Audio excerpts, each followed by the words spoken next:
Olá, sejam todos bem-vindos à terceira semana do Ensino Fundamental 2. Eu sou Vanessa Jorge, professora de Geografia. Desde 2022, anualmente, fazemos esse encontro para proporcionar o diálogo e o conhecimento para a melhoria de nossas práticas. E este ano, o tema gerador é Projeto de Vida e Adolescências, um evento pensado e planejado pela Gerência de Anos Finais, da Coordenadoria do Ensino Fundamental, da Secretaria Municipal de Educação do Rio de Janeiro. É uma semana dedicada aos estudos e compartilhamento de saberes e trocas de experiências sobre diferentes temáticas. Lembramos que essa semana ela está ocorrendo entre os dias 26 e 28 de junho, com atividades na parte da manhã e na parte da tarde. Todas as mesas e rodas de conversas estão sendo gravadas e ficarão disponíveis no canal da Multirio no YouTube. A mesa de hoje tem como tema Escola, Educação Inclusiva e as Adolescências. Então, para o diálogo de hoje, convidamos o professor José Antônio dos Santos Borges. Ele é matemático na modalidade informática e também bacharel em piano, com mestrado e doutorado em Engenharia de Sistemas e Computação.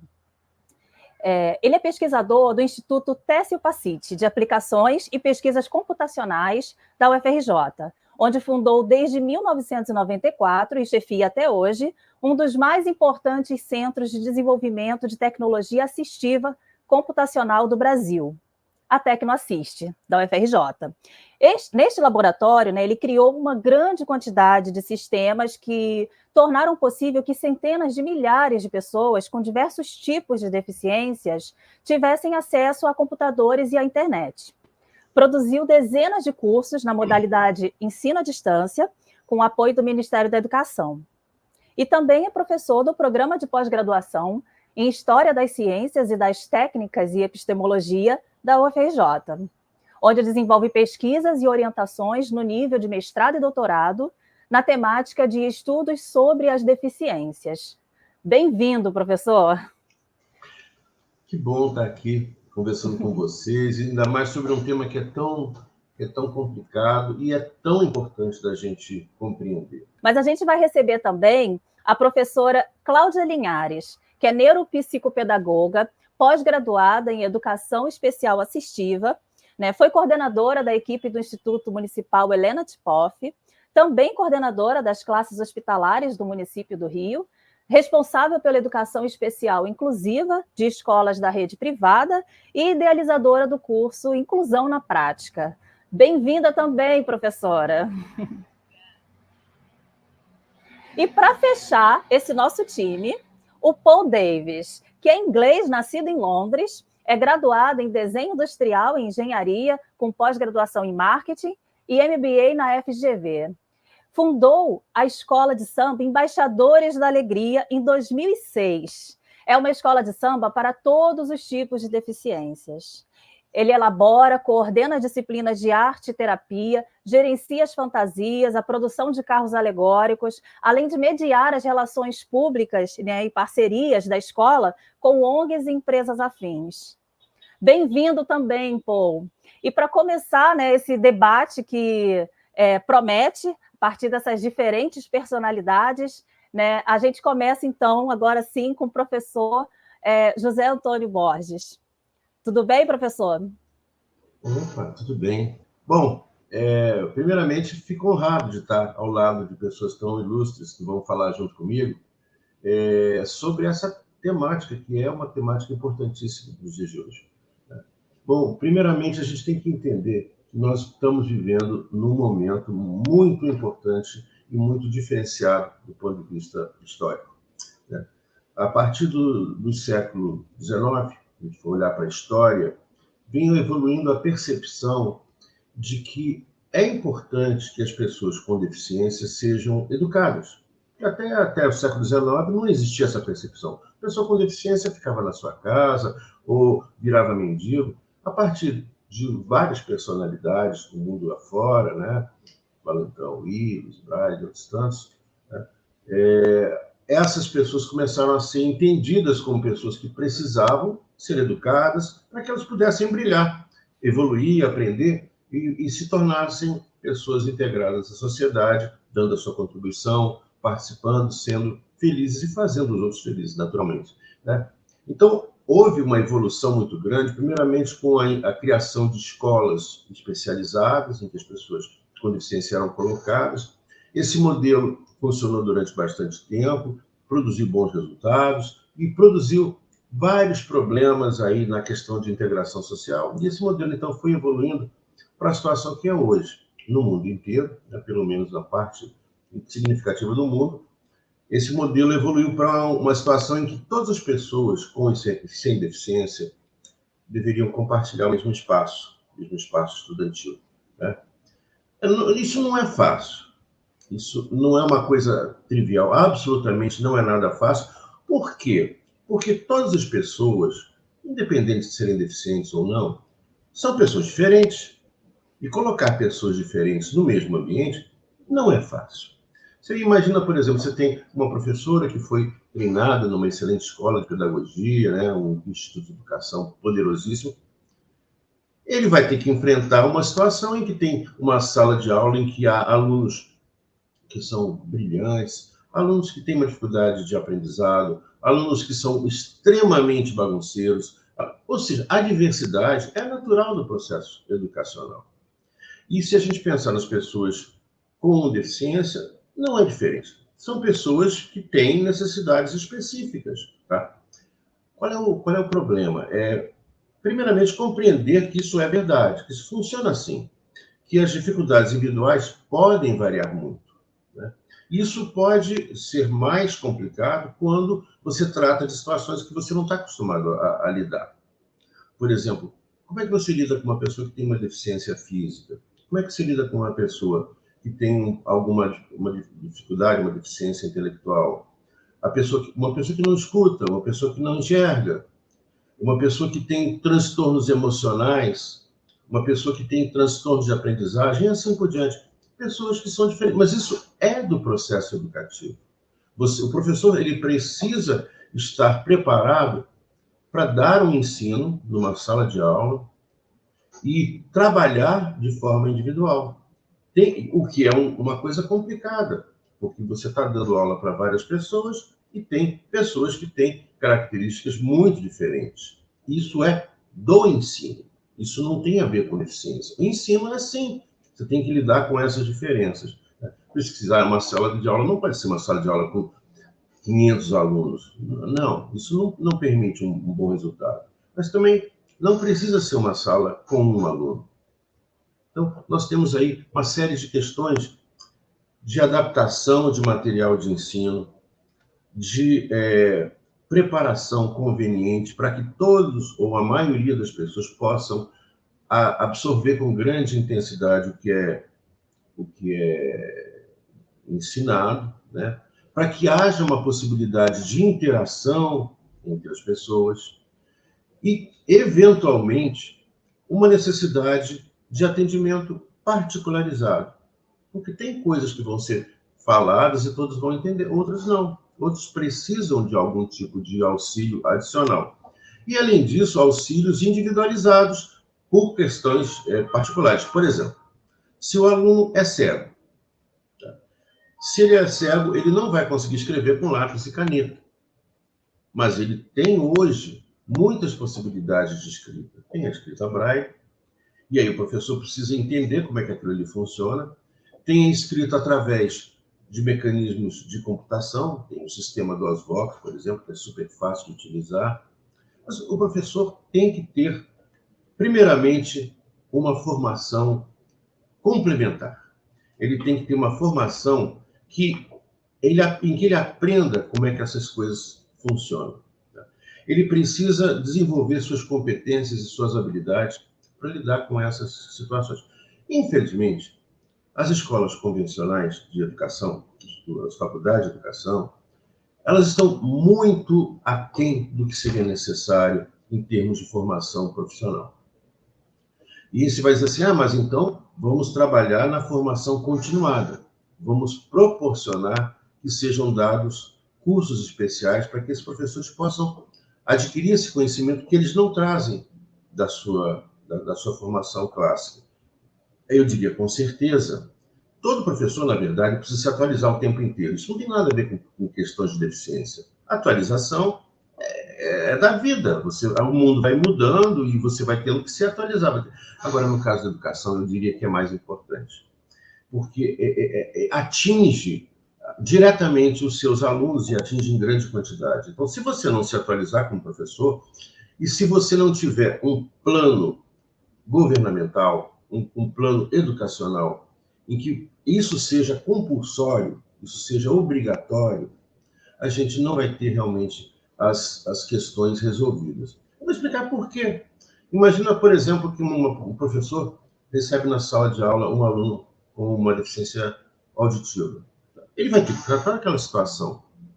Se ele não souber tratar da situação, e olha que isso aconteceu comigo, eu não tinha nenhuma preparação para trabalhar com aluno surdo e recebi um aluno surdo em sala de aula. Não foi fácil. Não foi fácil. Depois você acaba encontrando jeito, mas olha só, olha o tempo que você perde. Então, paralelamente a isso, o processo de educação tem que ser acompanhado, par e passo, com o processo de administração escolar. Ou seja, a administração escolar, o diretor, a estrutura da escola tem que ser preparada para que, quando o aluno tiver uma determinada situação, ele vai entrar numa determinada classe, ele vai compartilhar o espaço de brincadeiras com os alunos no recreio.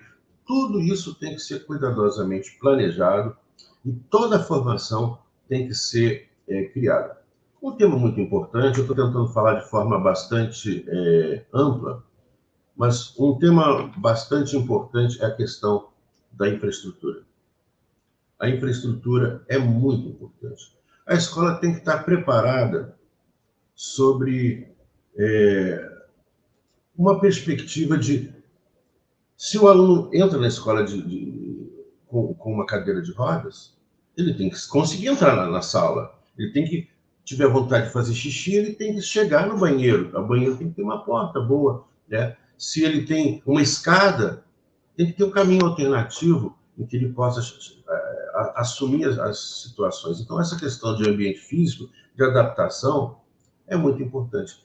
E uma coisa que é muito importante, cada vez mais importante, na vida das pessoas com deficiência, chama-se tecnologia assistiva.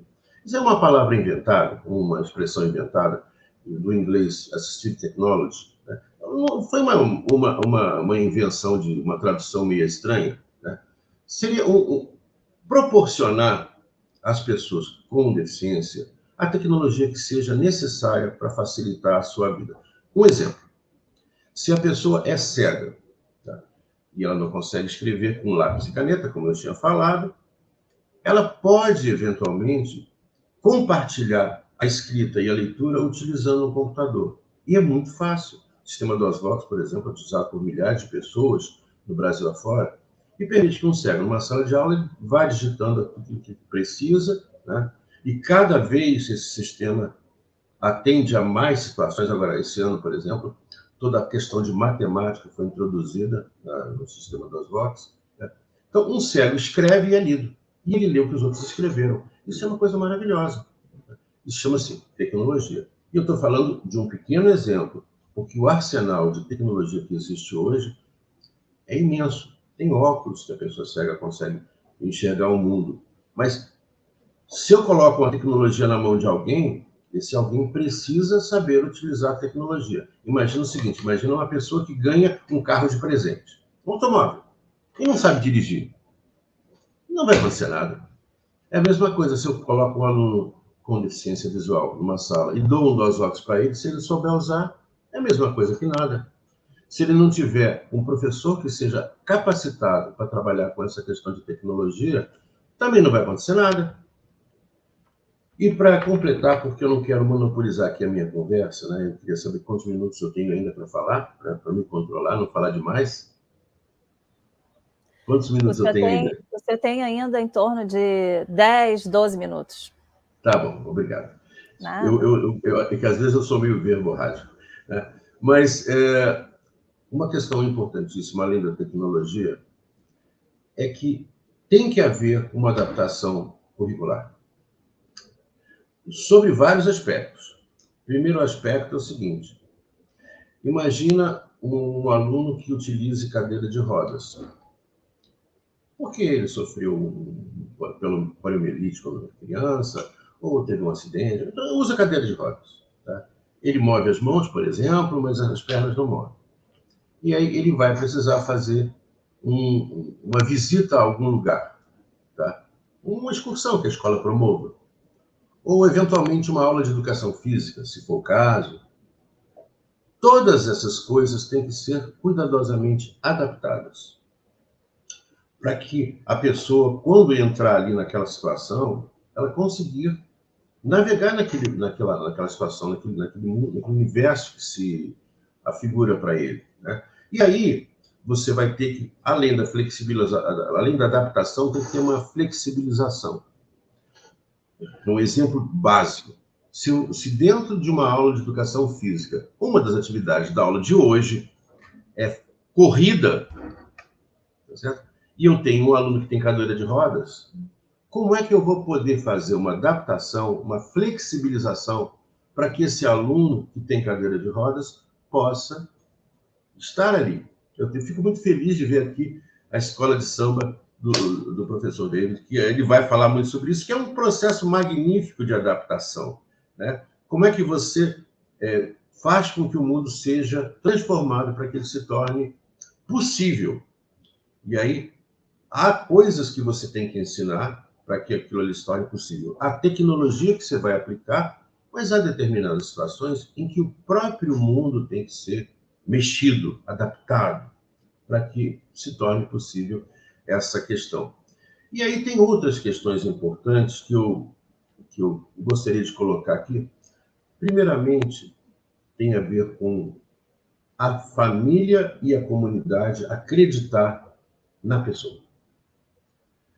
Parece uma bobagem. É obrigatório que a criança vá para a escola. Ok, isso é importante, isso é lei. Todas as crianças precisam estudar. Isso no mundo inteiro é assim. Mas isso não quer dizer que a família vai acreditar que vai haver vantagem para aquela criança, e especialmente vai haver vantagem para a própria família. Que vai haver vantagem para o país se você pegar uma criança com deficiência, um adulto com deficiência, e aplicar ensino a essa pessoa, dar educação a essa pessoa, que há um ganho, a pessoa precisa acreditar. Então, tem que haver uma parceria, sempre com as famílias. Isso não tem a ver com ser deficiente ou não. Parceria com família, escola parceira de família, escola parceira de comunidade, é fundamental. Que é isso que vai fazer com que a pessoa possa ser apoiada.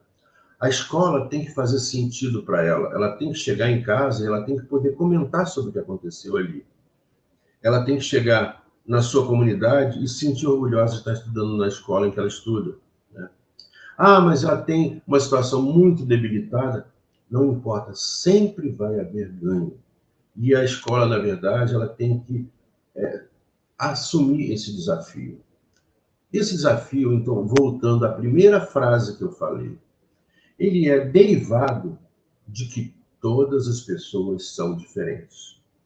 Essa é a máxima, todos os seres humanos são diferentes. E se a gente tem isso como premissa, a gente tem que pensar o seguinte: todos são igualmente diferentes? Não. Há pessoas que são mais diferentes do que as outras. Tá? E a escola, quando foi bolada, a escola convencional que a gente está pensando aqui, ela foi pensada que existe um ser humano médio. Isso é um conceito que vem desde os anos 1900 e até um pouquinho antes. Existe um ser humano médio e a escola vai ser preparada para esse ser humano médio.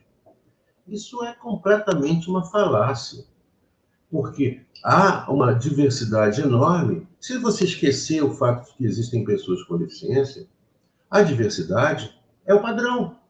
É isso que é o normal. O normal é a diversidade. Então, a escola, os professores e todo o entorno que está, digamos, circunda esse processo, os atendentes da escola, a pessoa que dirige o ônibus que vai até a escola, a pessoa que limpa as calçadas em frente à escola, na rua da pessoa, a companhia que faz a instalação de luz, ou de internet, ou de gás, ou de sei lá de quê, né? A pessoa que faz a pavimentação, todos formam um ecossistema dentro do qual a pessoa com deficiência se situa. E dentro desse ecossistema tem que haver, primeiramente, o reconhecimento de que aquilo é importante. Que pensar que pessoas com deficiência são importantes. Você vai dizer assim, mas isso é normal, as pessoas já têm isso, nós estamos no ano 2024, é normal. Não é normal. Eu diria o seguinte, para um grupo pequeno de pessoas, é plenamente possível, por exemplo, uma pessoa com síndrome de Down ser colocada numa escola e estudar lá, né? Vai ser perfeitamente adaptada, provavelmente vai ter desafios, grandes desafios até, ou pequenos desafios, o que depende de tudo isso. Depende da infraestrutura, depende da habilidade do professor, depende do conhecimento, depende do esforço de integração dos colegas, depende do apoio familiar, depende de muitas coisas, depende do currículo, depende das adaptações. Nós não estamos tratando aqui de uma coisa simplesinha, mas a gente tem que entender que isso é lei. No Brasil, não adianta, você pode até não concordar com isso. Há muitas pessoas que não concordam. Há muitas pessoas que acham que pessoas com deficiência deveriam estar estudando. Ok, deveriam estar estudando, todo mundo tem que estudar. Mas deveriam estar numa escola separada. Acontece que no Brasil é lei, não pode. A não ser em situações extremamente diferentes, de situações que realmente a pessoa não consegue sair de casa. Bom, tem algumas situações em que não é possível a pessoa estudar numa escola, tá? Mas, dentro de um critério extremamente amplo, estudar numa escola convencional é o padrão, tá? E isso significa, então, a necessidade de investimento. Ou seja, é necessário colocar dinheiro para que isso se torne possível. O governo precisa investir. É necessário treinamento, capacitação. E aí nós estamos falando em investimento também. Não é barato. Estamos falando de tecnologia. Tecnologia não é grátis. Se você quiser trocar uma lâmpada na sua casa, você tem que pagar por essa lâmpada. O mundo é assim. Tudo custa dinheiro. Tá? Agora, pode custar muito dinheiro ou pode custar menos dinheiro, se você souber administrar isso bem. E vou dar um exemplo. Tecnologia comprada, vamos supor, da Inglaterra, ou tecnologia fabricada no Brasil. O preço é o mesmo? Eu diria que talvez seja mais barato, num primeiro momento, comprar uma tecnologia inglesa e botar no Brasil, do que fabricar uma tecnologia. Mas, a longo prazo, se você faz um investimento da criação de uma tecnologia brasileira, a longo prazo ou a médio prazo, você tem aí um investimento que retorna, primeiramente, em conhecimento, em adaptação da tecnologia para ser utilizada dentro dos nossos padrões brasileiros, né? Vou dar um exemplo aqui. Até o ano mais ou menos de 2000, o Brasil comprava softwares para controle de impressora Braille. Tá? E era muito dinheiro gasto, muito dinheiro mesmo. Em um determinado momento, o governo resolve investir na nossa Universidade Federal do Rio de Janeiro para construir um programa para impressão Braille brasileiro. Não foi muito dinheiro, vamos dizer, 20 mil reais, uma coisa assim, pagar uma pequena equipe, né? Esse programa hoje é mais utilizado por mais de 2.000 lugares no Brasil, o que representa uma economia para o país, não sei, de alguns milhões de dólares. E o que significa isso? Você investir na criação de tecnologia. Então, investimento é uma coisa importante e as pessoas precisam ter consciência de que pode-se comprar? Pode-se. Pode-se comprar de fora? Pode-se comprar de fora. É bom? É bom. Mas a gente tem que ter sempre a visão de longo prazo, a visão de que a gente precisa de investimento na criação de tecnologia, e eu não estou falando só de tecnologia de computação, nem de eletrônica, de mecânica, não. Estou falando de tecnologia educacional também. Tecnologia criada no Brasil com métodos de ensinar pessoas surdas, métodos convenientes para tratar questões de tetraplegia, paraplegia, etc, etc.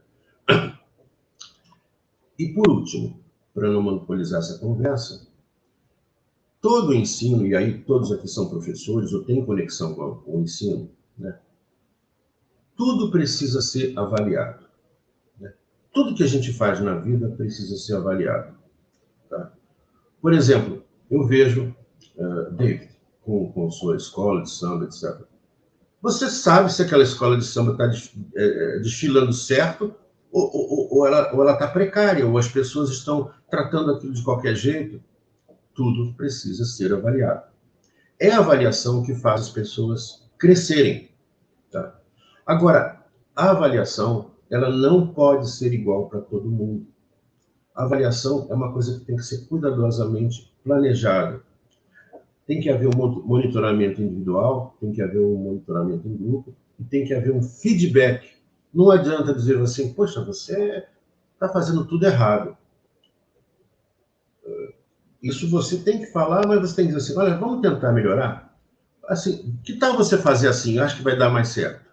Sempre essa visão de construção, essa visão de monitorar e ajudar as pessoas a se tornarem pessoas melhores. Aquela estrutura que você mantém, a sua escola de samba, a sua casa, o seu município, seja lá o governo, etc. Sempre monitorar, sempre avaliar, para que haja uma melhoria, sempre com ajustes, com feedback positivo e com amor. Acima de tudo, a gente tem que pensar que o ensino inclusivo é um ensino que embute amor. Na verdade, não é o ensino inclusivo que embute amor. Eu diria que ensino é uma coisa que não se faz sem amor. E é isso que a gente tem que colocar para completar aqui. Nós estamos trabalhando nessa área de tecnologia assistiva há cerca de 40 anos, agora vai fazer 40 anos. Né? Não chega a 40, um pouco menos de 40 anos, mas nesse tempo todo a gente tem lidado com pessoas. E as pessoas são todas muito diferentes, todas têm muitos problemas, todas têm chaturas, todas podem ser pessoas absurdamente irascíveis. Mas se você souber lidar com as pessoas, você torna a sua relação com elas uma relação sadia, uma relação que traz muita alegria. Você faz possível a construção, você torna possível a construção de um mundo melhor. E um mundo melhor através da educação, e em particular através de um mecanismo fantástico que é ou pode ser a escola inclusiva. Então, esse é o nosso recado. Eu não sei se eu fui muito verborrágico, mas eu procurei fazer uma preparação para que meus colegas que vão me seguir, certamente vão ser mais específicos do que eu, possam falar um pouquinho também, usando a minha fala talvez como um ponto de início e, em seguida, construir as suas considerações. Obrigado pela atenção. Nossa, professor, eu estou assim encantada com a sua fala e, ao mesmo tempo, assustada, porque a gente tem um desafio enorme, né, pela frente, quando a gente pensa em tecnologia e educação pública, por exemplo, né? Mas você traz muitos elementos que contribuem muito para a nossa prática, né? Muito obrigada. Né, daqui a pouco a gente debate um pouco mais sobre isso aí. Então, a gente segue com a professora Cláudia Linhares, né, que vai trazer aí outras contribuições para esse caldo, né, para a gente engrossar isso aí. É com você, Cláudia. Então, eu agradeço muito pelo convite, né, do ensino fundamental. É muito bom estar de volta à rede, né, como uma professora assim, recém-aposentada do Instituto Municipal Helena Antipop. É um prazer estar com todos vocês. Mas eu queria, assim, em particular, viu, professor José Antônio Borges, que eu acabei de ouvir falando, eu tive o prazer de estar com o senhor em 2012, quando eu era coordenadora de equipe do Instituto Municipal Helena Antipop, na terceira CRE, e o senhor esteve lá no auditório com os meus professores de sala de recursos, a convite de uma professora nossa de sala de recursos, muito engajada aí com o senhor nos seus programas e nos seus projetos. e o senhor deu um banho naquela época de conhecimento, né? E eu bebi muito daquela fonte, acho que pude colaborar, pegar o seu conhecimento, trazer para a rede municipal do Rio e fazer muita coisa legal enquanto eu andei por esse chão aí do município do Rio. Então, assim, eu sou sua fã porque eu realmente, em 2012, quando a gente estava começando toda essa luta de tirar os nossos meninos, né, de classes especiais, principalmente os nossos autistas de escolas especiais, e trazê-los para o espaço escolar e mostrar para todos o valor da troca, né, e o valor da diversidade na formação humana, porque o senhor fez uma abordagem, né, sobre a questão do valor da diversidade. E aí eu fiquei aqui, meu Deus, que responsabilidade falar depois aí desse ser humano aí, profissional tão competente. Mas aí, né, como eu estive lá na escola, né, e usufruí, bebi da fonte do seu saber aí, do seu conhecimento, eu acho que eu consigo pegar aí o link da sua fala, porque eu queria muito falar hoje, e tem sido a minha luta agora, né, principalmente entrando num outro espaço muito mais desafiador hoje, como consultora de escolas da rede privada, e também depois de construir o meu próprio curso, que é o Inclusão na Prática, né, que está aí disponível para todo mundo. Eu tenho falado muito sobre a questão da educação na responsabilidade e no papel da formação de construção humana. Quando a gente fala de educação, a gente está falando de construção humana. E a inclusão, ela veio exatamente fazer isso, fomentar a formação desse ser humano, fazer com que a gente tenha o compromisso de começar, né, desde lá dos bebês, tornando o ser humano um ser humano inclusivo, que entenda desde a base, que a educação é a base de todos nós, é como nós vamos nos constituindo, a gente vai deixando o recado, né, para a humanidade, que essa igualdade que o professor assim citou bem rapidamente, que foi muito tempo colocada dentro dos espaços escolares, essa igualdade ela não existe, ela nunca existiu em nenhuma época da humanidade. Nós sempre fomos seres diversos. E o legal da diversidade, né, é exatamente isso. Ainda que a gente tenha que hoje colocar a toque de lei, né, que eu não falo assim, a toque de caixa, mas a toque de lei, os nossos meninos e meninas, adolescentes, jovens, pessoas com deficiência, dentro dos espaços escolares, a gente vai ensinando ao professor que também se constituiu numa escola que tinha essa ingenuidade da formação, né, dentro de uma escola da igualdade, porque a gente veio desse modelo de escola que nos formou achando que todo mundo fazia trabalho ao mesmo tempo, que conseguia fazer a mesma prova, né, que conseguia responder perguntas até comer na hora ou abaixar a cabeça na hora que o professor queria que todo mundo ficasse de cabeça baixa.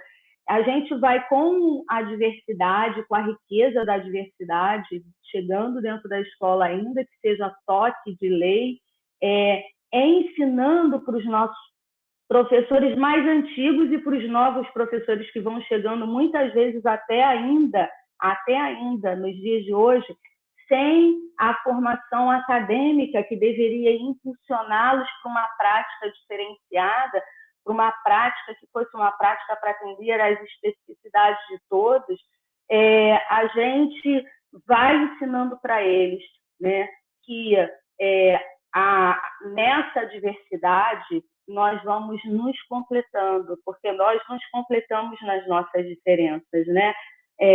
Veja, quando o professor Antônio traz lá em 2012 para os nossos professores de salas de recursos que estavam começando a colocar a mão na massa, né?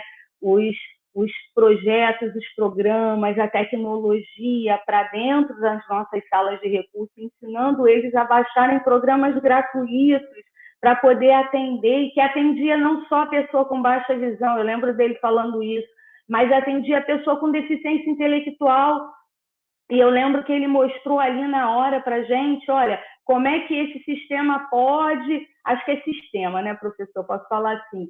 Mas, assim, como esse sistema pode beneficiar um aluno com deficiência intelectual que ainda não está alfabetizado a fazer a sua avaliação. Ele ensinou isso para a gente dentro do auditório. Então, quando eu trago esse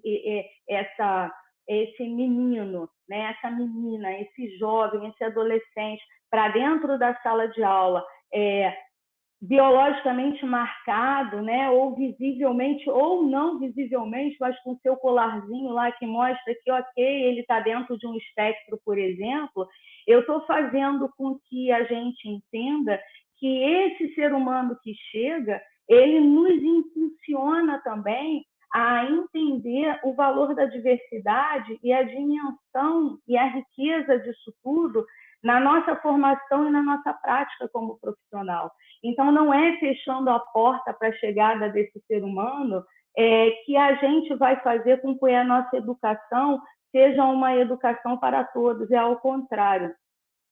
Trazendo essas pessoas para dentro da escola, que a gente vai aprender a debater as necessidades de movimento dentro das minhas práticas de sala de aula, dentro das minhas práticas enquanto professor, enquanto família, enquanto clínica, enquanto todos que venham somar, para que eu possa elencar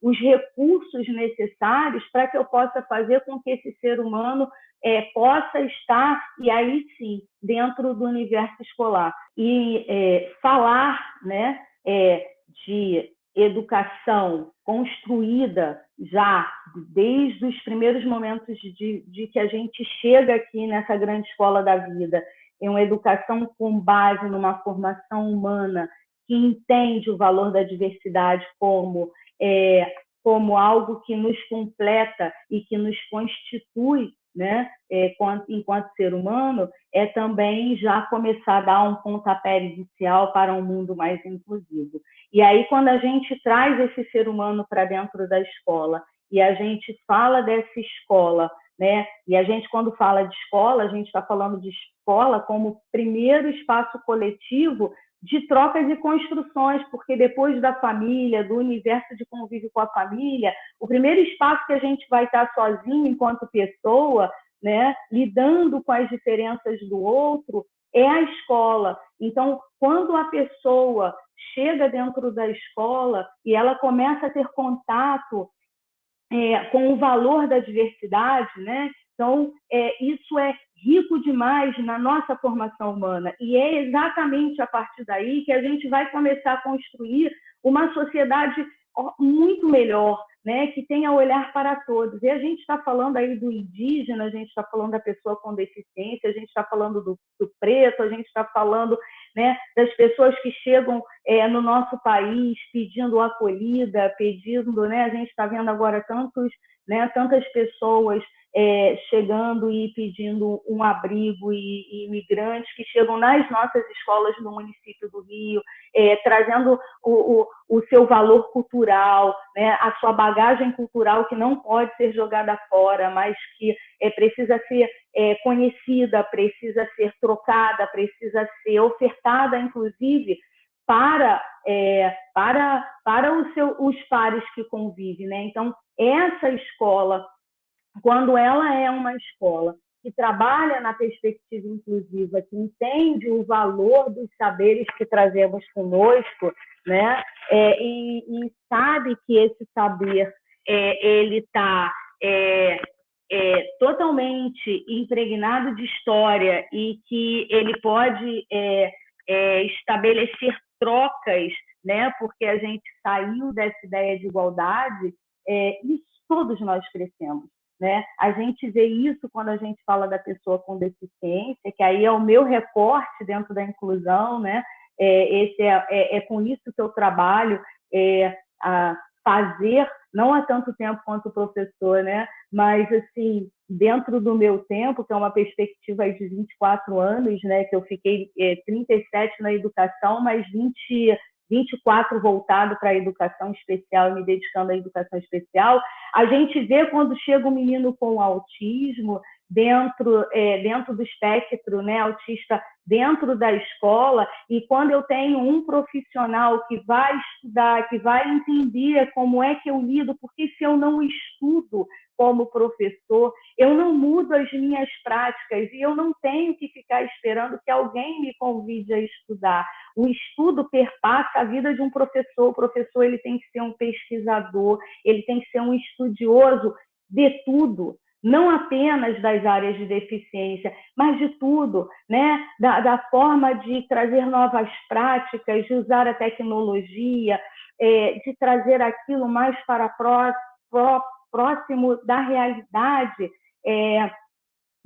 contextual do meu aluno, né? Então, assim, eu preciso, quando eu olho para um menino dentro do espectro, por exemplo, que é hoje, né, a nossa multidão de chegada dentro das nossas escolas, né? Por onde eu passo, as pessoas falam, por que nascem tantos autistas? Eu falo, sei, eu não sou Deus, a gente pode saber aí de algumas pesquisas, a gente pode pegar algumas correntes, a questão é o que nós estamos fazendo com essas pessoas, o que nós estamos estudando para poder fomentar práticas e debates diferentes e mais fortes para que todos possam pertencer a esse espaço escolar.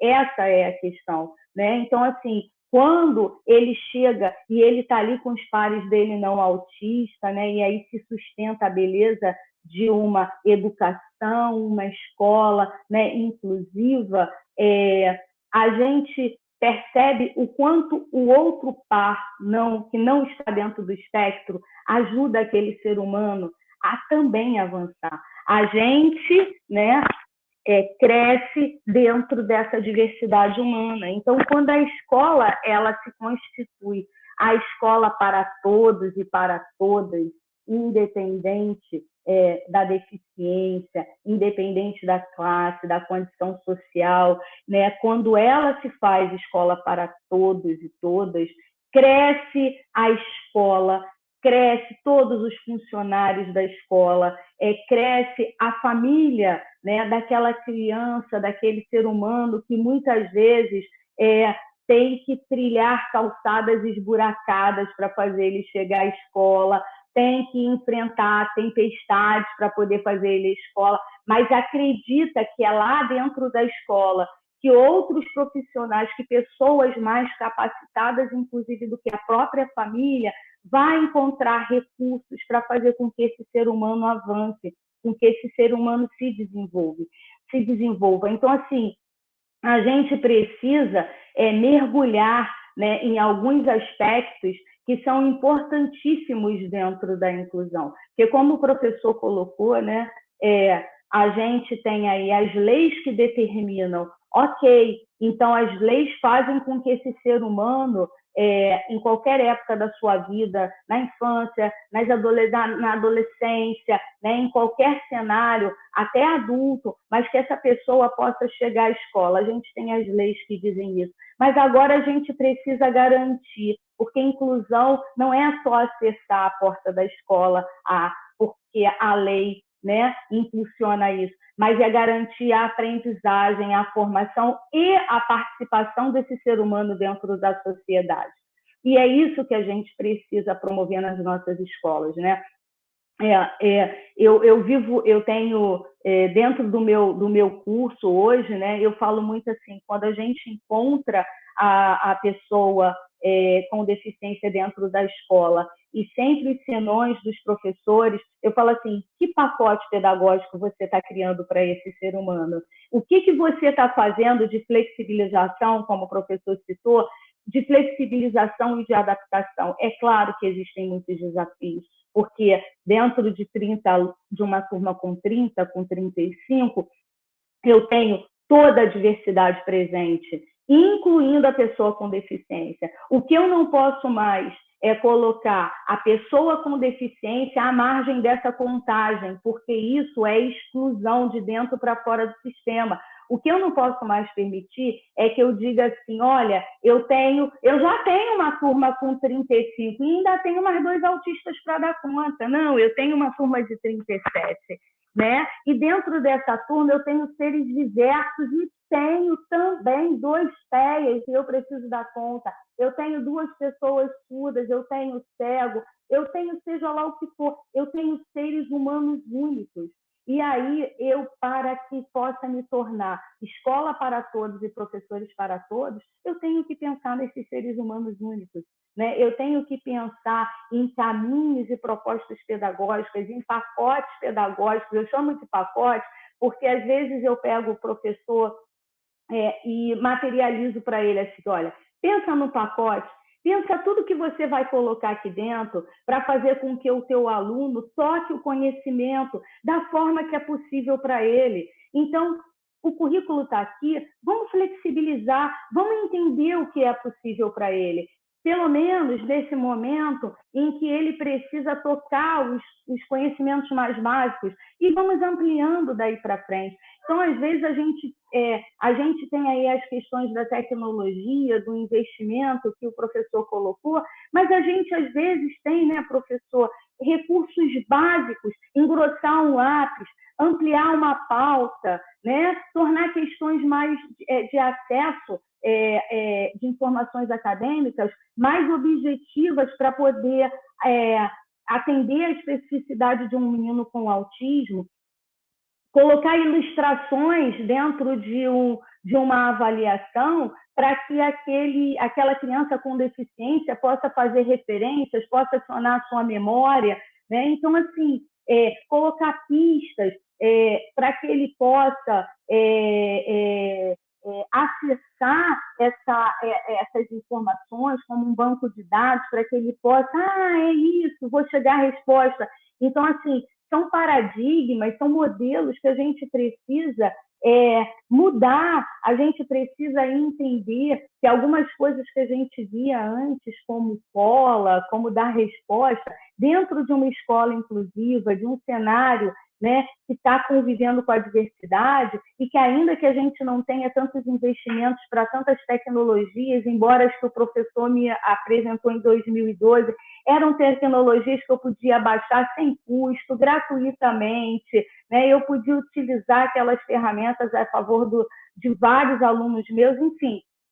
Mas ainda que eu não tenha esses recursos, né, que eu não consiga lidar ainda tão à vontade com a tecnologia, existem tantos outros que, de forma assim, tão intuitiva e tão artisticamente, a gente consegue, né, elaborar para fazer com que todos possam tocar o conhecimento, porque essa é a pauta, inclusive, do Inclusão na Prática, né, que eu venho defendendo.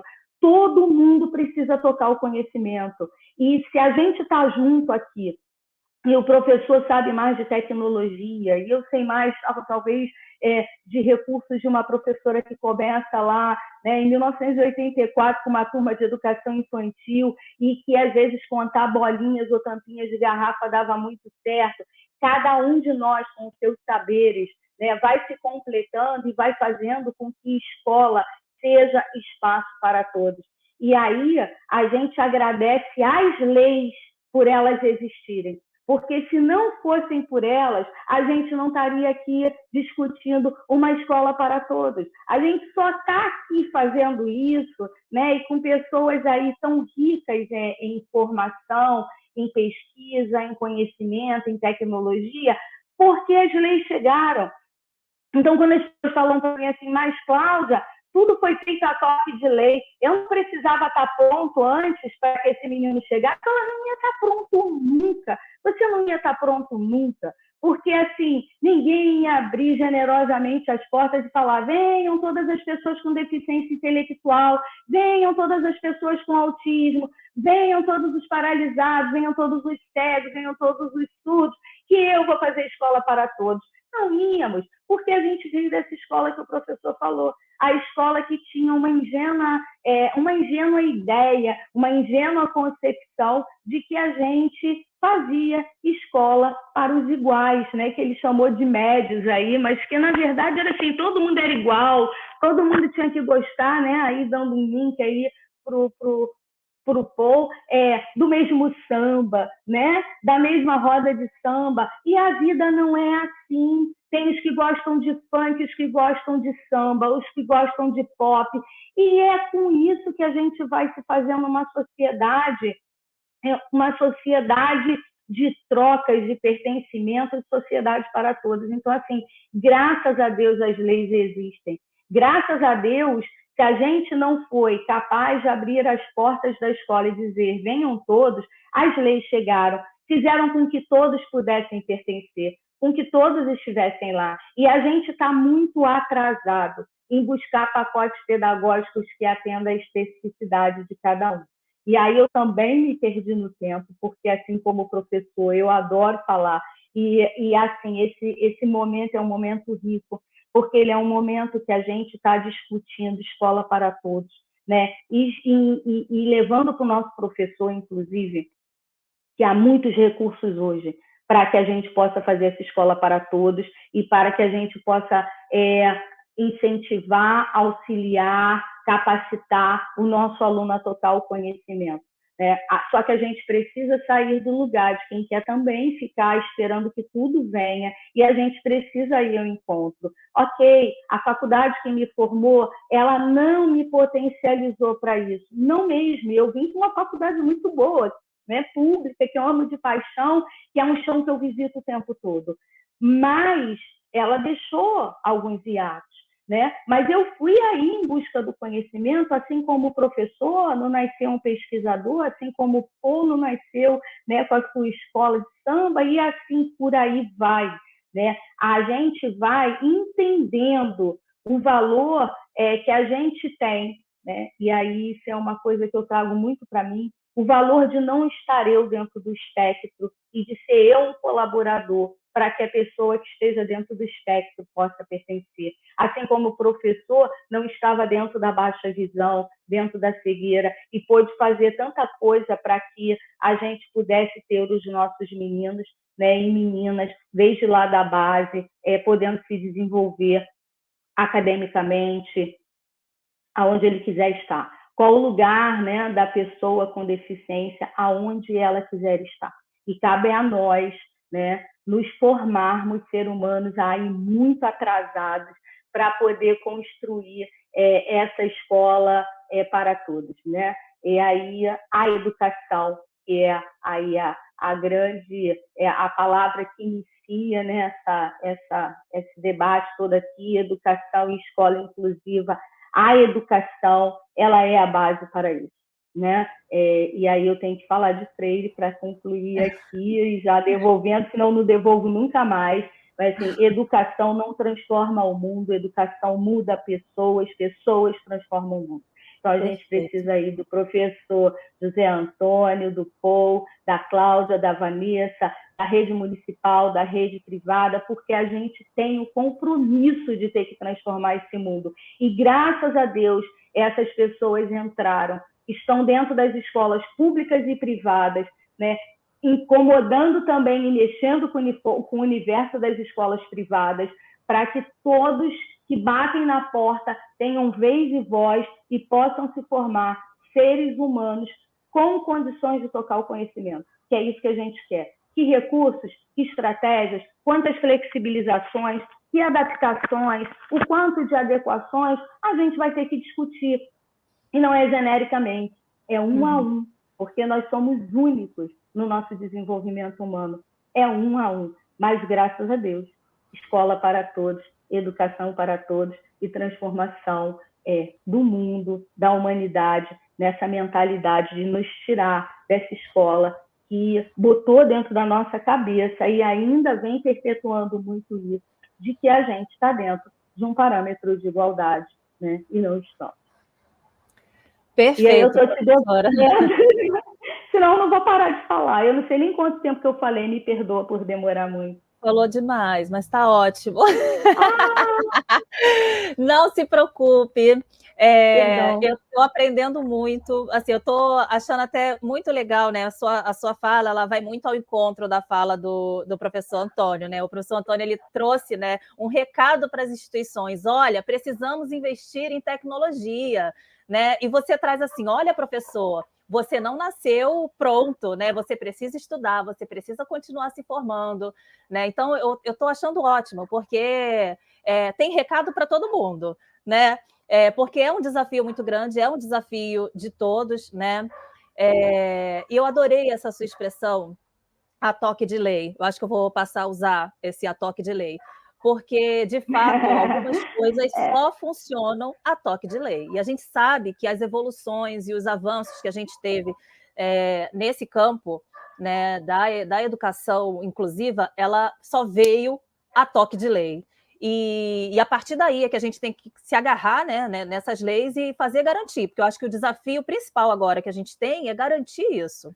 Né, tanto nas redes privadas, como você bem falou, né, existe um desafio muito grande também das mães atípicas em querer garantir que o direito seja realizado dentro das instituições privadas também, né? Mas principalmente dentro das redes públicas, que a gente sabe que tem um desafio muito grande pelo tamanho, pela diversidade, né, que a gente tem. Então, eu passo a palavra agora para o professor Paul para trazer essa experiência dele para enriquecer o nosso diálogo aqui. Professor Paul, é com você, seja bem-vindo. Em primeiro lugar, eu agradeço muito o convite, porque falar de embaixadores da alegria, igual o professor, todo mundo que já falou hoje, eu posso ficar aqui falando 3 semanas sem parar sobre um assunto que é muito querido. E, na verdade, Embaixadores da Alegria é a única escola de samba do mundo para pessoas com qualquer tipo de deficiência. Então, nossa escola é uma escola diferente do que as suas, mas exclusivamente foi criado para a inclusão. E a gente inclui essa inclusão não só social, mas emocional também, porque a gente inclui os pais, os responsáveis, junto no desfile, em nossas oficinas. Então, eu acho interessante começar a falar sobre como foi criada a escola e os desafios que todo mundo tem, especificamente nessa área de pessoas com deficiência. Como Embaixadores nasceu, né? Em 2002, 2003, eu tinha uma aula na minha escola de samba, Viradouro, e eu adorava de participar em desfiles e tal. E aí, mais ou menos, entre o desfile e os campeões, eu sofri um problema de disco. E eu não podia voltar no dia dos campeões para desfilar. Então, assisti o desfile, assisti a minha aula desfilar. E eu falei, meu Deus do céu, como deveria ser para pessoa com deficiência? Eles não têm espaço em escola de samba. Eles têm mais uma coisa mínimo do mínimo. É uma meia dúzia de pessoas que podem desfilar em escola de samba. A escola de samba tem um desfile quase militar, né? Onde tem X minutos, as alas têm que ficar em filas, tem diretor gritando, fica na fila, cantar e tal. Ou seja, é um desfile quase militar no desfile de escolas de samba. E aí uma luz entrou na minha cabeça quando eu estava na cama com dor na coluna, e eu pensei, bom, por que não criar uma escola de samba para pessoas com deficiência? Então, nasceu ali. Aí eu fiquei 2 anos lutando essa ideia na minha cabeça. É uma ideia que era bem revolucionária naquela época, continua sendo. E em 2008, a gente conseguiu fazer finalmente nosso primeiro desfile.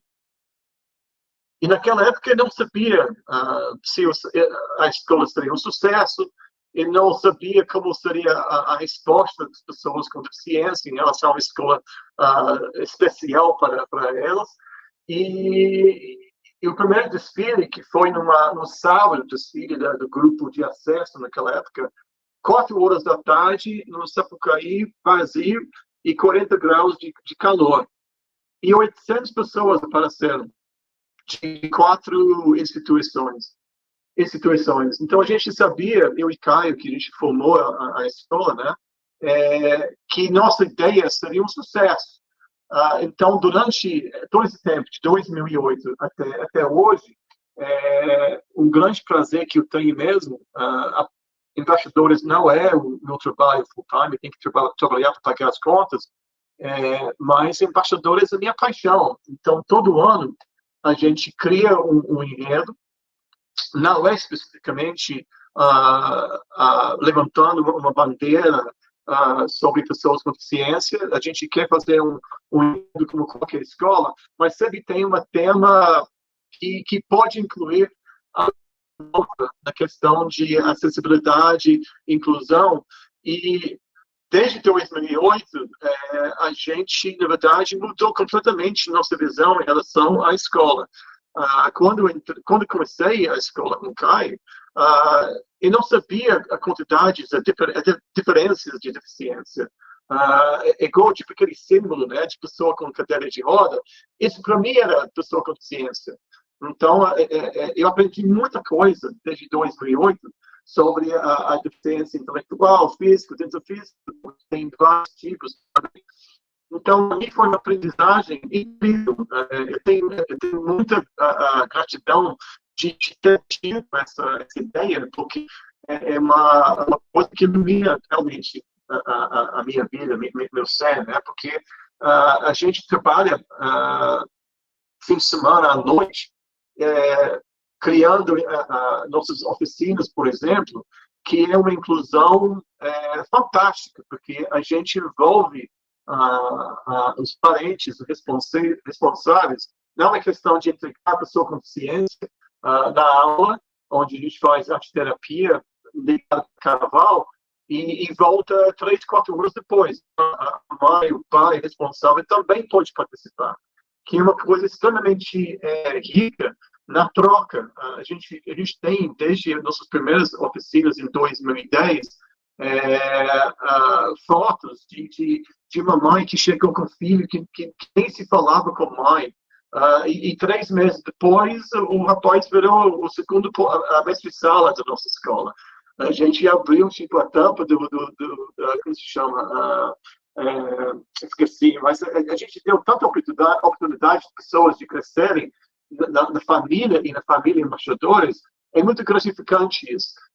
Então, de ver pessoas com algum tipo de deficiência atravessando a Sapucaí com tantas dificuldades, desafios, né, de acordo com a deficiência, e a gente dá esse espaço, graças a Deus, a Liesa, de uma forma, a Liesa é o grupo, né, a liga responsável por desfile das campeãs, deu esse espaço precioso para a gente, onde durante 52 minutos as pessoas podem desfilar no ritmo deles, porque a gente não tem um ritmo igual a escola de samba, onde é mais militar. É uma coisa, na verdade, emocionante para ver, porque eu já vi pessoas com deficiências extremas, e eu que reclamo de tudo, né? Eu sou meio qualquer gripe, eu fico na cama, qualquer dor de cabelo. E aí, então, se ver pessoas com deficiência, atravessando sozinhas, com andador, pessoas que têm problemas de mobilidade, e a alegria de ver essa pessoa desfilando com parente, é isso que me move e Caio, né, para ficar cada vez melhor.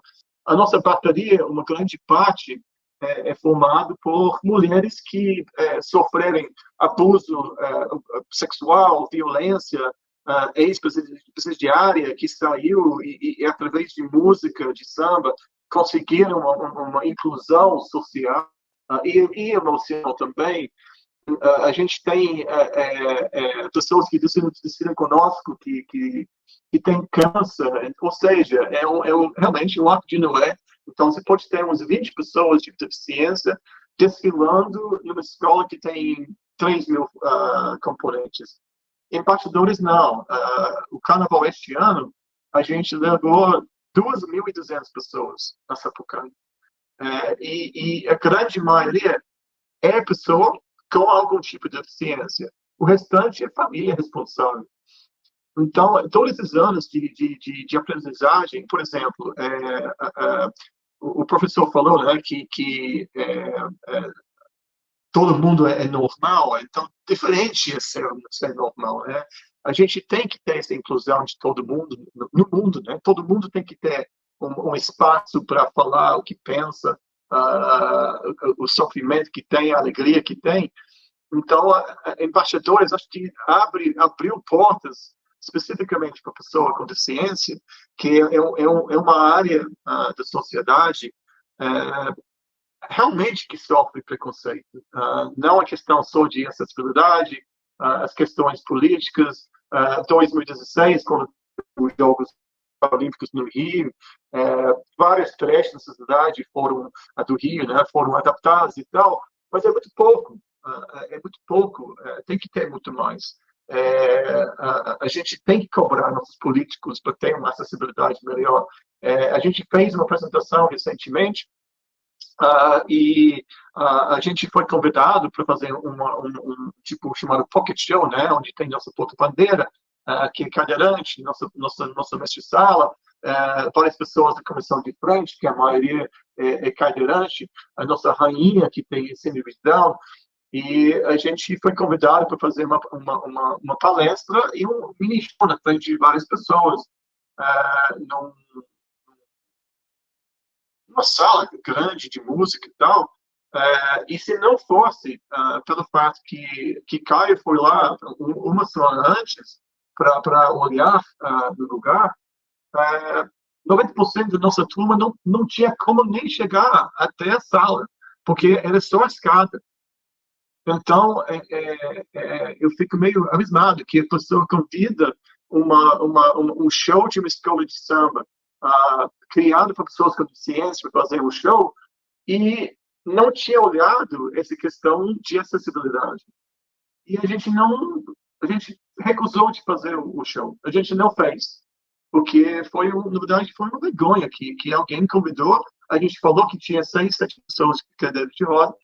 Então, tem essas questões, mas em 2012, nós fomos convidados, como eu falei no início, que é a única escola de samba do mundo para pessoa com deficiência, na verdade é uma pequena mentira, porque em 2012 fomos convidados para criar um projeto na Inglaterra, que foi basicamente de criar uma escola de samba para pessoas com deficiência, para as pessoas com deficiência na Inglaterra.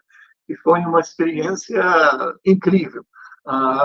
Primeiro de levar, olha só, inglês levando carnaval carioca de volta para a Inglaterra. Foi uma experiência incrível. E como a gente já falou hoje, né, acho que todo mundo quer pertencer. Então a gente a gente criou um samba enredo, né? Nosso enredo, a gente criou um enredo junto com uma ONG britânica que é ligada com pessoas com deficiência.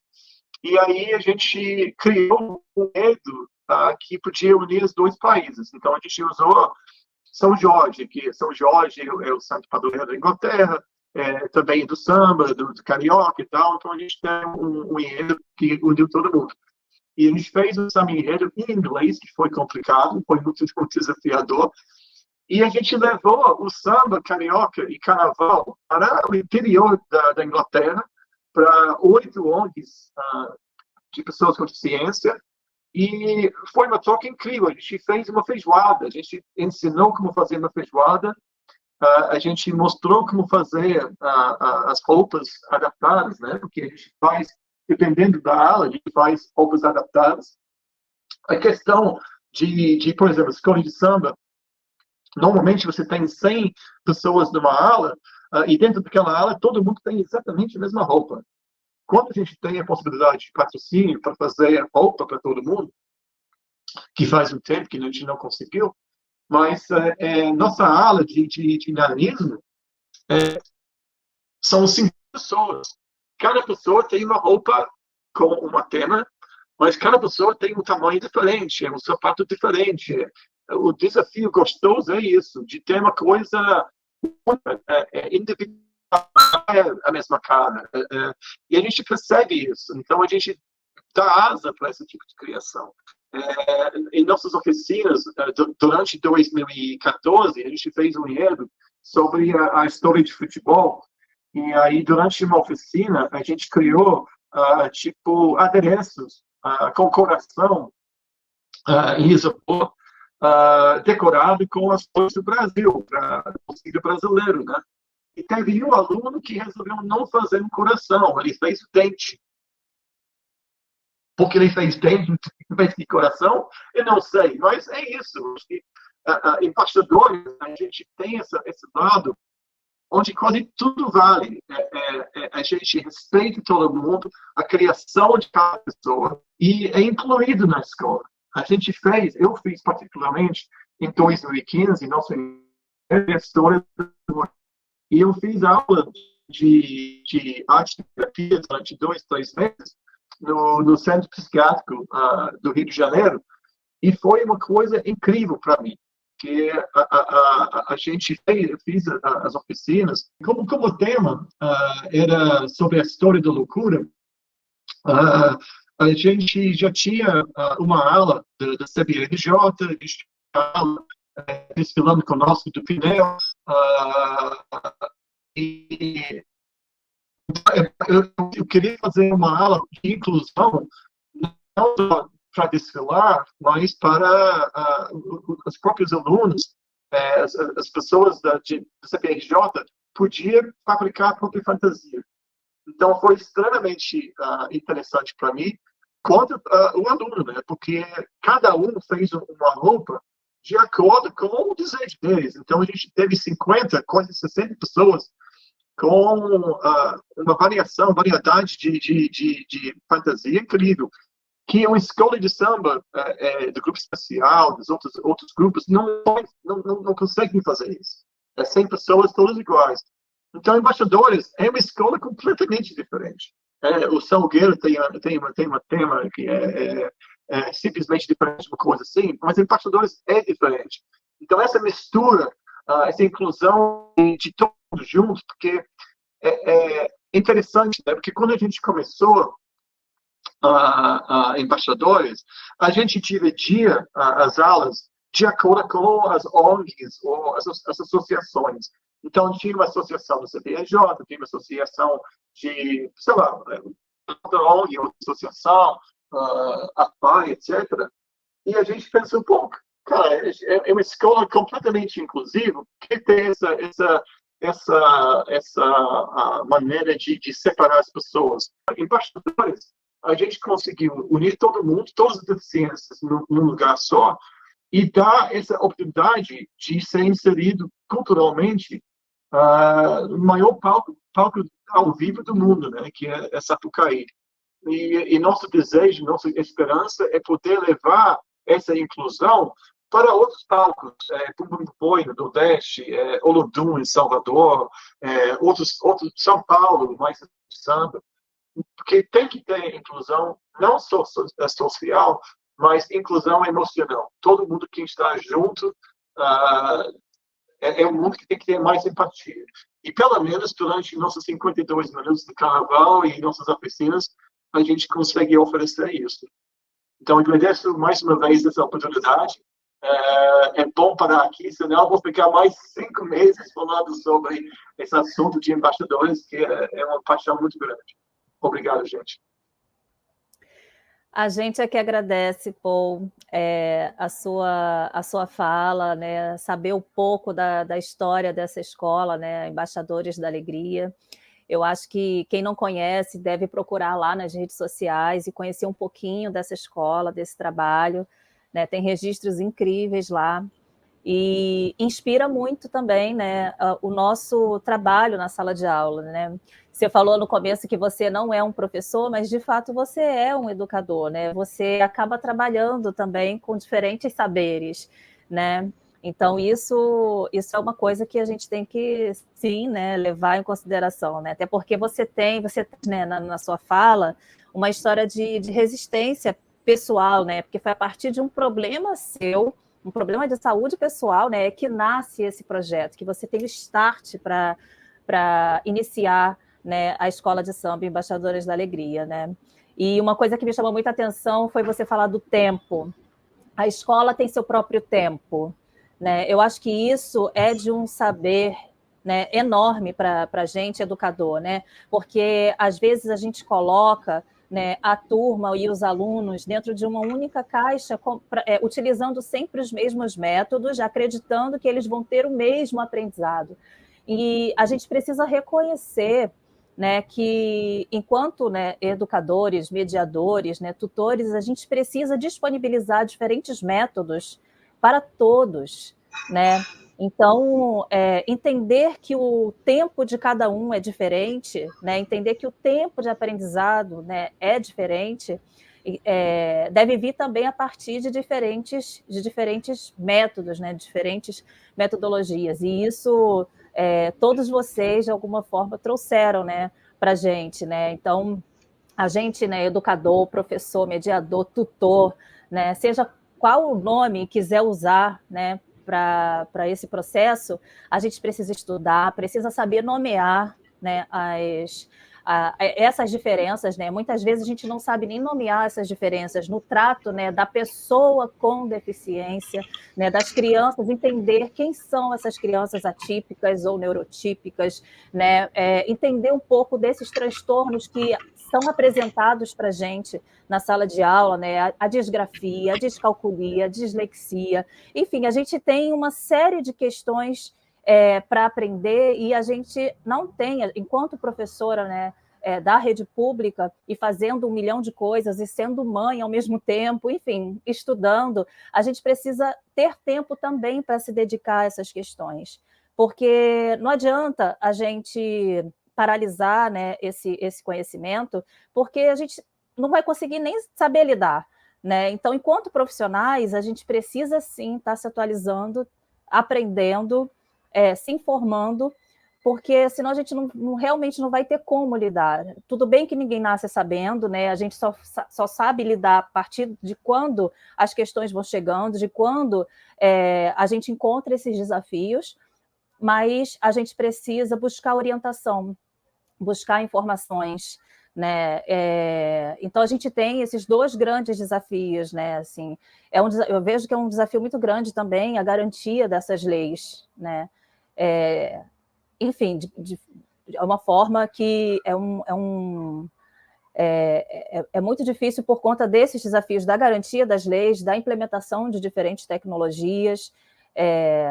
Enfim, eu vou trazer aqui, por uma questão de tempo também, 3 provocações numa só, para que a gente possa, para que cada um de vocês possa dar uma palavrinha em relação a essas provocações, para a gente poder misturar esse conteúdo que a gente acabou de ver, né, de assistir entre a gente, né?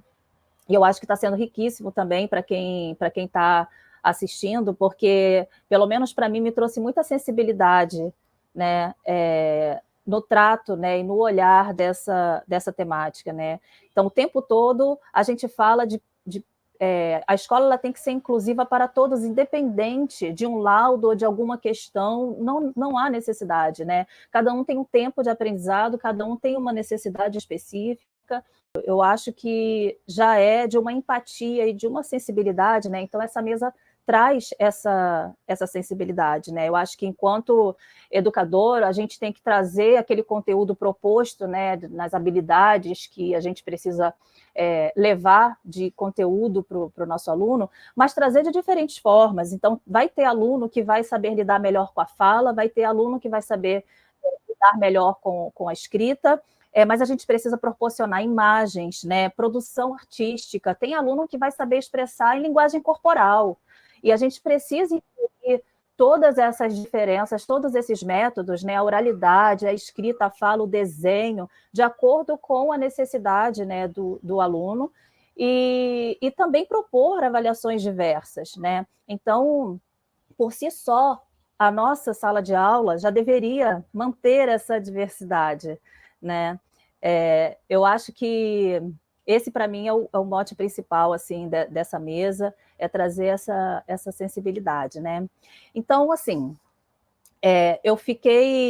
vou tentar elaborar 3 provocações, e aí, na mesma ordem, né, vocês podem falar um pouquinho, né, responder ou, de repente, elaborar outras coisas que não deu tempo de vocês abordarem, né? Mas A primeira é o seguinte, né? A gente tem, do ponto de vista da história, a gente tem até alguns avanços no que diz respeito à legislação, né, o direito público, né, nesse sentido, né? Mas, na prática, eu queria que vocês trouxessem os desafios para garantir que esses estudantes nas unidades públicas, principalmente, né? Então, os desafios relacionados à manutenção desse estudante na escola pública, né? E outra provocação eu sei que cada um de vocês trabalha, né, e desenvolve trabalhos em diferentes instituições, com públicos diferentes também. Então, minha questão existe diálogos dessa temática ou ainda falta a popularização, a oportunização desse conhecimento? Né? Porque isso é uma questão também que às vezes eu acho que a escola não debate. Né? Então, quando às vezes tem algum evento na escola, a gente dificilmente, né, a gente dá essa atenção maior para esse debate, para essa discussão nas nossas reuniões. A gente fala muito do problema, né, do aluno que leva um problema, da resolução do problema desse aluno, mas a gente não debate esse conhecimento, né? E quais as dicas assim vocês poderiam dar para os professores que estão, né, nos assistindo, principalmente, para lidar melhor com o emocional desse adolescente, né, independente, né, de suas questões ou das suas dificuldades de aprendizado, porque hoje eu percebo também um desafio enorme que é essa questão socioafetiva entre os jovens, entre os adolescentes, principalmente, né, eu estou falando adolescente porque é o nosso público em geral, do 6º ao 9º ano. Então, assim, quais seriam as dicas, né? Primeiro, os desafios para garantir a permanência desses estudantes. A outra questão, se existe algum diálogo, né? Se vocês percebem a evolução desse diálogo, né? De acordo com o público que vocês atingem, né? Na oportunização desses saberes, e quais as dicas vocês dariam para quem está assistindo a gente, né? Para lidar com o socioemocional no sentido geral, né? Enfim, aí vamos fazer nessa ordem, né? Primeiro o professor Antônio Borges, depois a professora Cláudia, depois o professor Paul. Vamos lá. Eu vou dizer para você assim, você fez um pedido de uma nova palestra aqui, tamanha complexidade dos temas que você colocou para a gente, mas eu vou procurar ser bem sucinto. Que desafio a gente tem para garantir a permanência? É o seguinte, por que você, por exemplo, frequenta um ambiente, uma igreja, ou um cinema, ou um shopping? A base de tudo é a alegria, é o prazer, é a sensação que você está crescendo. Então, na medida em que você, por exemplo, faz uma participação na escola de samba e você sente que aquilo ali foi bom, foi alegre, a sua família ficou feliz, você volta. É isso. A permanência dos alunos com deficiência e das suas famílias, etc., numa escola, tem a ver com alegria, com sucesso, com ausência de preconceito, luta contra o preconceito, né? Uma visibilização da pessoa, uma valorização. É isso que faz com que a pessoa volte, né? Eu acho que quem responde isso melhor realmente o David, porque ele faz com que as pessoas só queiram vir mais e mais, e de novo. É isso. É alegria, é sucesso, é luta, é engajamento, é isso. Não tem nenhuma palavra especial. Agora, com certeza, é preciso popularizar o conhecimento. As pessoas precisam conhecer. Tá? Eu confesso a você, David, que eu tinha ouvido falar, já assisti até partes do desfile da Escola de Samba pela televisão, nunca fui ao vivo assistir. Né? E minha mulher é deficiente, minha mulher é cadeirante. Né? E a gente nunca participou efetivamente. Agora, depois de assistir você, com certeza ganhou mais um fã aqui, essa escola, vou assistir completamente todos os anos. Mas o que significa isso? É que é necessário popularizar o conhecimento. As pessoas precisam saber como fazer, como agir, para dar luz às discussões e fazer com que aquilo ali seja um tema de grande relevância, se transforme num tema de grande relevância. Conhecimento, popularização, eu acho que isso é fundamental. Dicas para os professores, essa foi a terceira pergunta. Dica para os professores para lidar com o emocional dos alunos com deficiência. É dica normal. Como você faz para lidar com um aluno que é encapetado na sala de aula? Não tem nada a ver com deficiência. Você vai dizer, mas a pessoa com deficiência tem problemas mais relevantes, mais sérios, mais difíceis. A fórmula é a mesma. Primeiramente, como é que você lida com uma pessoa que está triste? Empatia. Você se colocar no lugar da pessoa. Você lutar contra o bullying, né? Alguém que chega ali e debocha do aluno, não tem a ver com ser deficiente ou não. Lutar contra o bullying sob todas as nuances e óticas, né? E fazer com que as pessoas colaborem umas com as outras, né? Então, a dica é isso. Só tem uma palavra que define lidar com o emocional, tá? É amor. É amor associado ao conhecimento, né? Não é questão de caridade, é questão de amor. E é questão de saber fazer esse amor chegar até a pessoa. Tá? Eu acho que cada um aqui, de certa maneira, transmitiu um pouco isso, né? Transmitiu a sua maneira de expressar esse amor, né? David fez de um jeito, a professora fez de outro jeito. Agradeço pelas gentis referências de 2012. Né? Eu lembro dessa vez que eu fui lá na escola da palestra, foi muito bom, muito legal mesmo. Né? E muito obrigado pela lembrança e espero que você se sinta feliz da gente ter tido. Assim como eu estou feliz de ter conhecido vocês aqui todos nesse momento mágico que foi essa palestra. E agradeço ao pessoal que organizou, Vanessa, muito obrigado pelo convite, ao pessoal da Secretaria de Educação. E eu acho que todo mundo vai sair daqui enriquecido com o que a gente escutou e com o que a gente falou. Muito obrigado. Obrigada a você, professor. Vamos lá, Cláudia. Então, eu fiquei com muita vontade de desfilar na escola de samba, viu? Olha, imagina quem está me ouvindo ouvir eu falar isso, porque assim, eu nunca pisei na Sapucaí, samba, eu fico meio que perdida naquele monte de barulho, assim, às vezes eu tenho uma questão sonora muito forte, né? Não chega a ter uma hiperacusia, mas fico meio assim com o sol, mas fiquei com vontade, já estou seguindo aqui embaixadores aqui nas redes sociais, e vou divulgar muito porque as nossas crianças, os nossos jovens, eles precisam se sentir pertencentes, eles precisam muito disso, né? Então, assim, já estou até me convidando para poder botar um abafador e desfilar lá. Pode ser com abafador, porque é uma escola de samba inclusiva, né? Então, eu posso botar meu abafador e posso cair no samba, sem sambar, inclusive, que diga-se de passagem. Vamos lá. Para mim, hoje, de tanto entrar e sair das escolas, a maior barreira que eu vejo é a atitudinal, né? A gente tem as leis, a gente tem recursos, ainda não são os recursos suficientes, mas a gente tem. Mas a barreira atitudinal ainda é o maior entrave, né?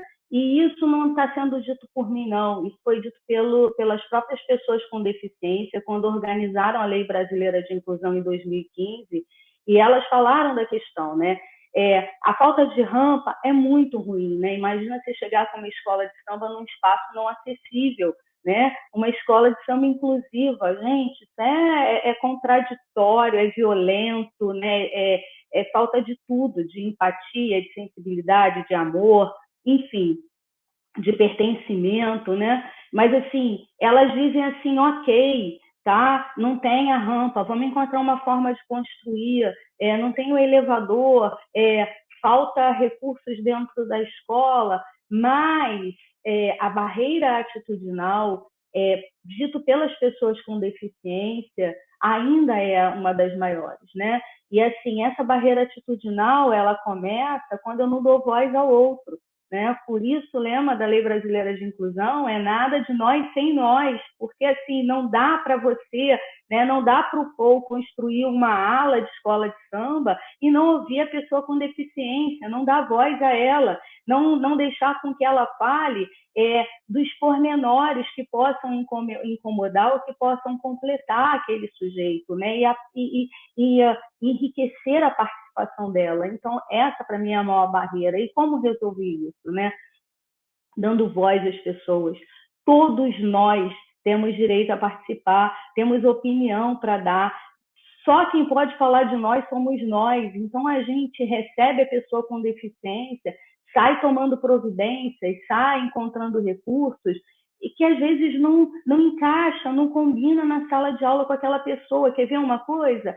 Eu lido com muitos adolescentes, e a gente está falando aqui de uma mesa, né, que fala das adolescências, dentro de escola privada, que os pais querem um mediador, um facilitador, e o adolescente não quer, porque ele se sente vítima de bullying, porque ele quer ter protagonismo, porque ele quer ter voz por ele mesmo, porque ele quer estar mais participativo com os pares dele, né? Então, assim, mas tem uma lei que diz que sim, tem uma família que, às vezes, por temer, né, as questões do bullying, ao que aquela pessoa vai estar exposta, fica querendo que aquele direito seja ofertado, seja garantido, mas a pessoa não quer, e aí você para ouvir o adolescente que está acuado, está não participativo, ele diz, eu não quero uma sombra, né? Eu não quero uma bengala, eu quero ter voz, eu quero ser ouvido, eu quero falar de mim. Então, assim, a gente precisa entender que pessoas com deficiência, elas têm voz, elas têm gosto, elas têm paladar, elas têm atitude, elas têm opinião, né? E eu não vou conseguir construir nenhuma ala para elas em nenhuma escola de samba se eu não ouvir. Então, nada de nós sem nós. E o que ainda impossibilita que isso aconteça no nosso mundo são as barreiras atitudinais. E isso não é uma fala minha. Isso é uma fala da própria pessoa com deficiência que vive esse lugar, que sabe do que está falando, porque eu não vivo esse lugar, né? Embora seja a minha luta e o meu trabalho, eu não vivo esse lugar. Então, são elas que falam. Então, assim, e qual é o maior grande desafio para a gente vencer isso? É o conhecimento, né? O amor, a empatia, o entender que todos nós temos direito à comunicação, que essa comunicação é que estabelece aí as trocas, as parcerias e o crescimento. Mas a gente tem que ter amor e, como o professor falou, amor que não é professor, né? Tá bom. Amor mais conhecimento, né? A gente precisa disso, dando voz a quem tem direito de fala e aprendendo a escutar, né? Com o nosso saber, para a gente poder construir muitas escolas de samba inclusivas. Perfeito, Cláudia. Se quiser já fazer a sua despedida final, porque aí depois eu vou fazer o encerramento. Igual o professor fez. Eu agradeço muito pelo convite, foi enriquecedor. Eu acho que a gente ficaria aqui, não tenho certeza, acho que nós ficaríamos aqui a manhã inteira, o dia inteiro, né, falando com o professor, falando para o educador, falando para os elementos da escola, porque isso também tem que ser uma luta, né? Todos importam, né, para a construção de uma escola inclusiva, de um espaço inclusivo. Então, a gente também tem que não colocar só na conta do professor, mas naquele que está no lugar do diretor, naquele que está no lugar do coordenador, que está no lugar da merendeira, que está no lugar do porteiro. Então, assim, a gente ficaria aqui o dia inteiro, mas não dá nem para nós, nem para vocês. Então, assim, muito obrigada por lhe rever, José Antônio Borges. Eu aprendi muito com você nessa caminhada. Parabéns, Paul, pelo seu trabalho. Já estou te seguindo lá e já estou me candidatando a desfilar. Olha isso, um abafador numa escola de samba.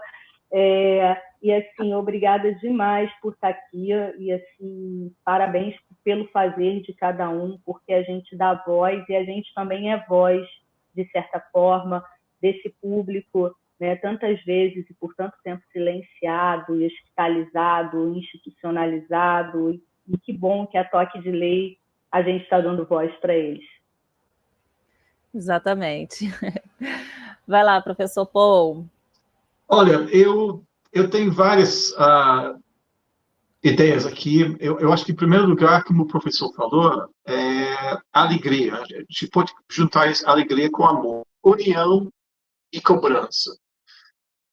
A maioria das ONGs e associações das pessoas com deficiência trabalham sozinhos. Down, pessoa trabalha com Down, pessoa de cadeirante, dependendo da lesão, quadriplégico, tetraplégico. E, como eu falei durante minha fala, o embaixador juntou todo mundo. Então, se a gente pegar todas as pessoas do Brasil que têm algum tipo de deficiência, a gente está falando talvez de 40, 50 milhões de pessoas que têm algum tipo de deficiência física, né? Se a gente juntar uma pessoa que é responsável para cada um, a gente está falando de 80, 90, 100 milhões de pessoas que não têm uma voz no Brasil, que não têm uma voz nem lá fora. Então, eu acho que é uma questão de união e cobrar. A gente tem que cobrar um político. Se a gente tivesse, né, se as pessoas com deficiência tivessem uma união melhor, mais forte, igual talvez o LGBT, que plus, infelizmente não conheço todas as siglas, mas, por exemplo, vou te dar um exemplo. Muitas vezes, por ano, em Copacabana, eu já via passeata LGBT, que é plus, é uma discoteca, uma animação, e as pessoas querem ir lá, que talvez não sejam LGBT, mas eles querem ouvir, querem participar, porque é festa, é alegria. E muitas vezes uma passeata de pessoas com deficiência é baixa astral. É tipo, o senador, vereador do Rio não querem ouvir o que a gente está falando. Não, cara, embaixadores pode ser essa voz. Então, tem que cobrar. Então, essa questão de amor e alegria é muito importante, porque sem amor você não faz nada. E sem alegria, o amor pode ficar... Bom, com a alegria, o amor fica mais gostoso. Mas você tem que cobrar seus direitos. Então, é isso. A gente tem que ter alegria, amor, cobrança e união. Porque sem isso, não imagina, são 100 milhões de pessoas que podem afetar uma eleição. É muita gente. É muita gente. Então, as pessoas têm que aprender a ouvir todo mundo. Empatia, amor e alegria. Então, através da Embaixadora da Alegria, eu faço minha parte, que tenho orgulho de todos os anos que eu participei. Este ano, particularmente, a gente vai ter um enredo, ainda não foi anunciado, mas eu vou dar algumas dicas. É um enredo indígena, extremamente pertinente. A gente vê as questões de marco temporal, a invasão dos territórios. Tirando essa parte política, mas embaixadores, mais uma vez, ano que vem, vai fazer uma coisa inédita. A gente vai levar pessoas indígenas com deficiência para desfilar pela primeira vez no Sapucaí. A inclusão social total. Até eu fico emocionado. Mas as oficinas, a gente está querendo, a gente está tentando ver a questão com o Ministério de Povos Originários, de talvez fazer oficinas para adolescentes indígenas, porque um dos maiores índices de suicídio no Brasil, na faixa de adolescência, são os adolescentes indígenas. Então, a esperança que a gente consegue convencer, não só a ministra, mas as vereadoras indígenas também, de apoiar embaixadores para oferecer arte-terapia para essas pessoas que precisam, que são rejeitados, não só pela própria comunidade indígena, mas pela sociedade brasileira em geral. Então, inclusão tem que ser todo mundo. Se a maioria ganha numa eleição, cara, tem que ouvir a minoria também. Todo mundo tem que ter uma representatividade dentro de política, de todas as coisas que são. Você tem que até ouvir seu inimigo para entender o pensamento, o jeito que ele fala, o jeito que ele quer agir. Se a gente não chegar na mesa e conversar com todo mundo, a gente não é nada. Então, através de Embaixadores da Alegria, eu espero oferecer isso e melhorar não só o Brasil, mas o mundo. A gente tem que ter mais alegria e mais amor. E obrigado pela oportunidade. Mas, mais uma vez, vou ficar mais 3 meses falando, porque é uma paixão muito grande. Eu estou percebendo, é muito bonito ouvir o seu relato. A gente sentiu daqui a sua emoção também. E, assim, esse spoiler que você deu, acho que vai emocionar muita gente também. Né? Muito bonito perceber que tem gente que pensa, né, nessas particularidades, nessas questões. Né? Enfim, eu acho que vai ser incrível, Paul, vai ser incrível. E você resumiu também as falas, né, de todos vocês, que, né, quando eu pedi as dicas e tal, vocês reforçaram muito essa questão da escuta, empatia, alegria, né? Eu acho que resume esse nosso momento, né? São as dicas que vocês deixam também, né, para os professores que estão assistindo a gente, né? Acho que a gente precisa exercitar essa escuta, ouvir as necessidades, as emoções, né? Dar atenção, não invalidar. Eu acho que é isso, não invalidar o socioemocional deles, né? Então, eu gostaria de agradecer em nome de toda a gerência do ensino fundamental. A gente tem pouco tempo, né? A gente, na verdade, nem tem mais tempo. Né? Então, eu gostaria de agradecer em nome de toda a gerência do ensino fundamental a presença de vocês, que nos inspiraram a reavaliar, né, as nossas práticas a partir de novas concepções, né, trazidas hoje. Que possamos refletir sobre os nossos planos, sobre os nossos planejamentos, sobre a nossa prática, né? Conhecer melhor esse nosso público, a nossa turma, né, de 35 alunos ou mais, né? Que a gente possa ter um olhar mais sensível para todos, né? Sem distinção, né? E principalmente para esse nosso segmento do 6º ao 9º ano. Né? Então, e possamos continuar estudando, né, enquanto educadores, professores, mediadores, tutores, buscando conhecimento para tornar essa travessia, né, um pouco mais prazerosa, suave, né, no nosso dia a dia. Né? Então, eu agradeço mais uma vez a presença de vocês. Né? A nossa semana ela continua e vai ficar gravada, né, para vocês assistirem, quem não puder, né, no canal da Multirio, no YouTube. Então, tenham todos um excelente dia e até a próxima. Tchau.